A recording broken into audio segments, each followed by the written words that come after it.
Hello student, स्वागत है आप सभी का एक नई वीडियो में। और देखिए, आज की इस वीडियो में हम बात करेंगे कि आपकी स्कॉलरशिप की राशि कब तक आपके बैंक अकाउंट में आ जाएगी। हो सकता है कि आपने 7 नवंबर के पहले ही अपना फॉर्म भर दिया होगा, या फिर हो सकता है आपने करेक्शन वगैरह कराया होगा। और जितने भी बच्चे करेक्शन वगैरह कराए हैं वो इस वीडियो को खास करके ध्यान से देखेंगे, उनके लिए बहुत सारी चीज़ें हैं। कुछ बच्चे ये भी पूछ रहे थे सर करेक्शन करने की लास्ट डेट वगैरह क्या है, करेक्शन वालों की स्कॉलरशिप की राशि कब तक आएगी, सभी के बारे में हम ऑफिशियल नोटिस के माध्यम से सारी चीज़ों पर चर्चा करेंगे। और जैसा कि आपने देखा होगा, जो बच्चे 7 नवंबर से पहले स्कॉलरशिप का फॉर्म भर लिए थे, उनकी स्कॉलरशिप की जो राशि थी वो 28 दिसंबर से आना स्टार्ट होने वाली थी 28 दिसंबर से। लेकिन किसी कारणवश गवर्नमेंट ने स्कॉलरशिप की राशि नहीं भेजी। वो स्कॉलरशिप की राशि कब से आएगी, ठीक है। ऑफिशियल नोटिस के माध्यम से हम सारी चीज़ों को समझेंगे। जैसे कि यहाँ पे आपको दिख रहा होगा ऑफिशियल नोटिस। सबसे पहले मैं दिखा दूँ कि रजिस्ट्रेशन वगैरह कई तरीके से कई डेट में हुए हैं। जैसे कि पहले आपने देखा होगा 7 नवंबर से पहले हो गए थे, फिर से बहुत सारे बच्चों ने नहीं भरा था तो पोर्टल फिर से ओपन होगा था। यहाँ आप देखिए, कक्षा 11, 12 एवं अन्य दशमोत्तर कक्षाओं के अवशेष नवीन यानी फ्रेश एवं रिन्यूअल यानी कि नवीनीकरण के छात्र छात्राओं हेतु आप देखिए छात्र छात्राओं द्वारा ऑनलाइन आवेदन किया जाना है। 1 दिसंबर 2022 से लेकर के 10 दिसंबर 2022 तक खोला गया था। 7 नवंबर के पहले भर लिए थे, उनके बारे में भी हम अभी चर्चा करेंगे। 1 दिसंबर 2022 से लेकर के 10 दिसंबर 2022 तक भरा गया। फिर से क्या किया, 12 से लेकर के 26 तक फिर से पोर्टल ओपन हुआ है, ठीक है। अब देखिए, दोनों की सारी चीज़ें यहाँ पे करेक्शन। आपको मालूम है कि करेक्शन के लिए तो जो जैसे कि मान लीजिए कि जो 7 नवंबर के पहले बच्चे भरे थे उनके करेक्शन के लिए अलग डेट थी, और जो 10 से लेकर के जो 1 से लेकर के 10 तक भरे थे उनके लिए करेक्शन की डेट अलग थी, और जो 12 से लेकर के 26 दिसंबर के बीच बच्चे स्कॉलरशिप का फॉर्म भरे थे सबके लिए करेक्शन की डेट अलग अलग थी। लेकिन पोर्टल एक ही साथ ओपन हुआ है। क्यों ओपन हुआ है? अगर अलग अलग ओपन करते तो काफ़ी सारी समस्याएं आती, इसीलिए एक ही साथ सबका पोर्टल ओपन हुआ है। तो सबसे पहले करेक्शन की ही चीज़ें देख लेते हैं। यहाँ देखिए, यहाँ पे आपको दिख रहा होगा, सॉरी नीचे की यार, यहाँ देखिए 15वें ऑप्शन में संदेहास्पद यानी कि करेक्शन मतलब जो आपका डाटा गलत है, डाटा को कारणों सहित संस्था छात्र संस्थाओं के लॉगिन पर प्रदर्शित किया जाना एवं ऑनलाइन आवेदन में की गई त्रुटियों के छात्र द्वारा ठीक किया जाना तथा संस्था के अभिलेखों सहित उत्तर देना। यहाँ पे 6 जनवरी 2023 से लेकर के 13 जनवरी 2023 से दिखा रहा है। और ये किन के लिए दिखा रहा है? जिन्होंने 1 दिसंबर से लेकर के 10 दिसंबर के बीच अपना आवेदन किया था। लेकिन आपको मालूम है कि सभी के लिए पोर्टल एक ही साथ ओपन हुआ है। तो यहाँ पे दिख रहा होगा आपका जो करेक्शन की जो डेट है, यहाँ देखिए 19 जनवरी 2023 से लेकर के 27 जनवरी 2023 तक। यानी कि अभी मैंने आपको कहा कि सभी के लिए जो करेक्शन है सभी के लिए एक ही साथ ओपन हुआ है। जो 7 नवंबर के पहले भी जिनका डाटा गलत था उनका भी करेक्शन के लिए उनकी डेट पहले थी करेक्शन की, लेकिन उनका भी इसी के साथ ओपन किया गया है, इसलिए कि एक ही साथ किया गया है। कि अगर अलग अलग करते तो काफ़ी सारी समस्याएं आ रही थी, इसलिए गवर्नमेंट ने सोचा कि एक ही साथ कर दिया जाए। तो जो करेक्शन की डेट है, बहुत सारे बच्चे पूछ भी रहे थे, 19 जनवरी 2023 से लेकर के 27 जनवरी 2023 तक है, ठीक है।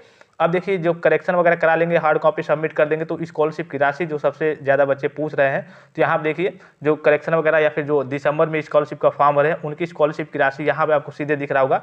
जनपद स्तरीय विभागीय अधिकारी के डिजिटल सिग्नेचर से लॉग डाटा के आधार पर कोषागार के ई पेमेंट के तहत पीएफएमएस प्रणाली के माध्यम से छात्र छात्राओं के आधार लिंक बैंक खातों में सीधे धनराशि अंतरित किया जाना है। 10 मार्च 2023 तक और 20 मार्च 2023 तक दोनों की डेट अलग अलग है। जैसे कि मैंने बताया अभी कि 1 से 10 दिसंबर के बीच बच्चे रजिस्ट्रेशन किए हैं और 12 से लेकर के 26 दिसंबर के बीच बच्चे रजिस्ट्रेशन किए हैं।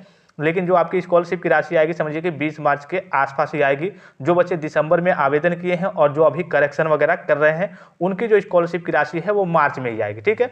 और यहाँ पे एक और चीज़, कुछ बच्चों के डाउट्स थे कि सर हमारे जैसे मान लीजिए कि हमारा सेमेस्टर प्रणाली है और एक सेमेस्टर का रिजल्ट आ गया है, एक सेमेस्टर का रिजल्ट नहीं आया है, इस केस में हमें क्या करना होगा। देखिए यहाँ पे सीधे शब्दों में लिखा है, तीसरा पॉइंट पढ़िए। छात्र द्वारा दिनांक 2 मई 2022 एवं 2 दिसंबर 2022 को जारी समय सारणी समय अवधि में वार्षिक परीक्षा, यहाँ पे डेट से ज़्यादा कोई मतलब नहीं है इसलिए कि डेट 26 दिसंबर तक खोला गया था। तो यहाँ देखिए समय अवधि में वार्षिक परीक्षाफल दोनों सेमेस्टर का परीक्षाफल न निकलने की दशा में रिजल्ट नॉट डिक्लेयर येट का ऑप्शन चुन सकते हैं। यानी कि अगर रिजल्ट नहीं निकला था पहले तो अपने रिजल्ट नॉट डिक्लेयर का ऑप्शन चुनते हुए ऑनलाइन आवेदन तो किया हो तो ऐसे सभी छात्रों का डाटा संदेहास्पद यानी कि गलत श्रेणी में होने के कारण संदेहास्पद डाटा को सही करने की वर्तमान समयावधि जो 19 जनवरी जो अभी खोली गई है करेक्शन की डेट 19 जनवरी 2023 से लेकर के 27 जनवरी 2023 तक सही करके संस्था से भी यथास्थान परीक्षा फल अंकित कराते हुए अग्रसारित करना सुनिश्चित होगा। दिनांक 27 जनवरी 2023 तक परीक्षा फल न निकलने अथवा छात्र द्वारा पूर्व में result not yet declared option से भरे गए आवेदन में संशोधन करने एवं संस्था द्वारा संशोधित किए गए आवेदन को अग्रसारित न करने की दशा में आवेदन निरस्त माना जाएगा। यानी कि सीधे शब्दों में कहने का मतलब है कि आपका अगर रिजल्ट दोनों सेमेस्टर का डिक्लेयर नहीं हुआ है और यहाँ पे जो आपने करेक्शन वगैरह नहीं किया, अगर रिजल्ट नॉट डिक्लेयर, सपोज कीजिए आपका मान लीजिए कि रिजल्ट डिक्लेयर भी हो गया, अगर आपने करेक्शन नहीं किया, रिजल्ट नॉट ये डिक्लेयर का ऑप्शन उसको चूज करके जो आपके टोटल मार्क्स वगैरह मिले हैं उसमें आपने संशोधन नहीं किया, तो आपकी स्कॉलरशिप की राशि नहीं आएगी और आपका डाटा जो है आपका फॉर्म जो है वो रिजेक्ट कर दिया जाएगा। तो सीधे शब्दों में लिखा है, तो बहुत सारे बच्चों को लेकर के इसके डाउट थे कि सर मेरा हम करेक्शन करें या फिर ना करें, मेरा एक सेमेस्टर का रिजल्ट आया है, एक का नहीं आया है, तो नहीं आया है तो वो आपका ऑटोमेटिकली समझिए कि रिजेक्ट हो जाएगा। तो आपकी स्कॉलरशिप की राशि देखिए यहाँ पे 20 मार्च तक बताई जा रही है, यानी कि जो अभी भर रहे हैं फॉर्म वगैरह, जो दिसंबर में भरे थे और जो अभी करेक्शन वगैरह कर रहे हैं, उनकी जो स्कॉलरशिप की राशि है वो 20 मार्च 2023 तक, यानी कि उसके आसपास आपको मार्च के लास्ट में ही देखने को मिलेगी। ठीक है, अब देखिए बहुत सारे बच्चे इस वीडियो को जो देख रहे होंगे, हो सकता है उनका जो 7 नवंबर के पहले उन्होंने स्कॉलरशिप का फॉर्म फिलअप कर दिया होगा, चाहे वो किसी भी कोर्सेज के स्टूडेंट्स हो, चाहे इंटरमीडिएट वगैरह के स्टूडेंट्स हो, और उन्होंने फिलअप कर दिया होगा और उनका पूरा डाटा सही है, उन्होंने करेक्शन वगैरह भी नहीं कराया है। तो उनकी स्कॉलरशिप की राशि कब आएगी? देखिए जो उनके लिए डेट थी, ऑफिशियली डेट की बात करूँ मैं, तो 28 दिसंबर से आनी थी, जैसा कि मैंने आप सभी बच्चों को शुरू में भी बताया, ऑफिशियल जो डेट थी 28 दिसंबर थी, लेकिन किसी कारणवश गवर्नमेंट ने अभी नहीं भेजा है। अभी जनवरी में बात चल रही थी कि हाँ जनवरी के लास्ट वीक में 26 जनवरी या फिर उसके बाद, जैसे कि आज 26 जनवरी, तो आज से या फिर उसके बाद से भेजा जाएगा, लेकिन अभी भी इसके बारे में कोई आधिकारिक सूचना नहीं आई है। तो जैसे ही कोई सूचना आती है तुरंत आपको इन्फॉर्म कर दिया जाएगा।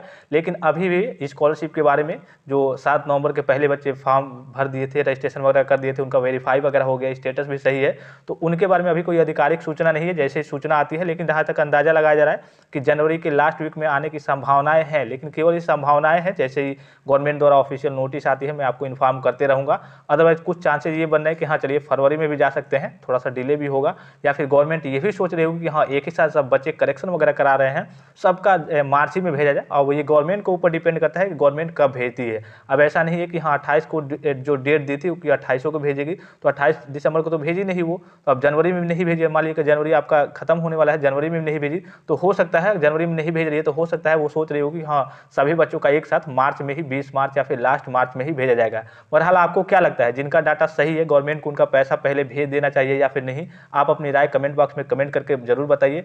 साथ ही ये भी बताइए कि आपको जिनका डाटा पहले से वेरीफाइड है उनकी स्कॉलरशिप की राशि कब तक उनके बैंक अकाउंट में आ सकती है। मतलब आपको कुछ अंदाजा है कि हाँ आपकी स्कॉलरशिप की राशि कब तक आपके बैंक अकाउंट में आ सकती है? आप अपनी राय भी कमेंट करके बताइए। चैनल को सब्सक्राइब जरूर कर लीजिए यूपी स्कॉलरशिप से रिलेटेड हर एक प्रकार की ऑफिशियल और ऑथेंटिक अपडेट्स पाने के लिए। फिलहाल इस वीडियो में इतना ही, इजाजत दीजिए, धन्यवाद, थैंक्स फॉर वॉचिंग। मिलते हैं नेक्स्ट वीडियो में।